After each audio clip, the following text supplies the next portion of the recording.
Digital evolution is happening everywhere. Our competition is embracing digitization. Really, it's a critical juncture in our road, in our future. We have digital tools. We have the ability to learn more. The question is, how much more do we want and how quickly do we want to do it?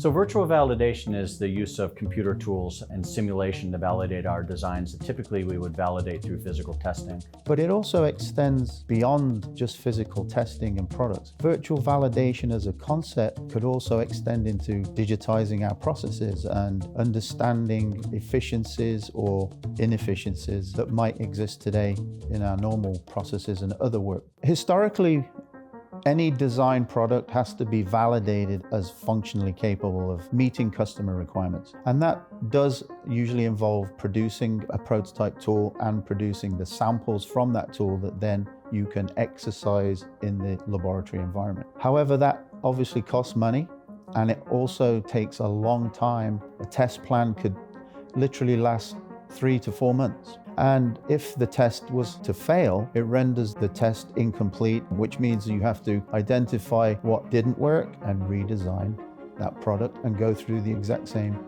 process all over again. The virtual approach means to learn from those physical challenges, develop a digital workflow that reproduces the physical workflow and move it left on the timeline so that you incorporate a hybrid digital test plan alongside the product development cycle. Ultimately, you never get to requiring a prototype tool. You're virtually validating your design as you go to each of the requirements outlined in the customer's set of requirements. If you do not pass, if you do not meet any of those individual requirements, you get the opportunity in the digital environment to modify your design and retest it on the screen in front of you. The development of models in the virtual validation software allow us to collaborate earlier in the design process and meet our customers' needs and provide innovative solutions to some of their design challenges, rather than reacting to them maybe later in the design cycle when the cost of making changes are so much more.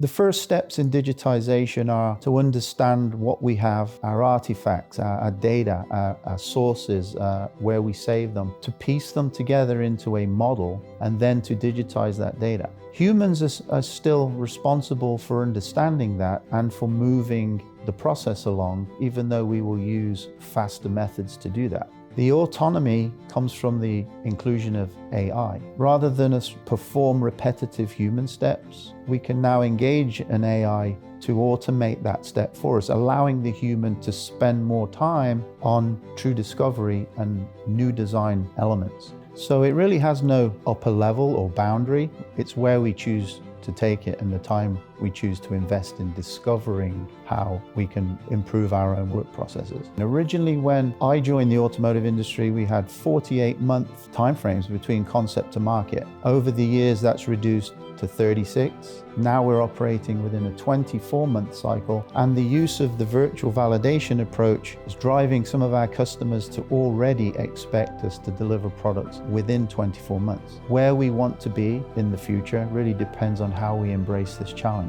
If you take a look at P83, our investment in software not specifically dedicated to wire harness development, but focused on simulation and design, has increased significantly. In P84 and P85, you'll see that this commitment to software development is projected to grow even further in the coming years.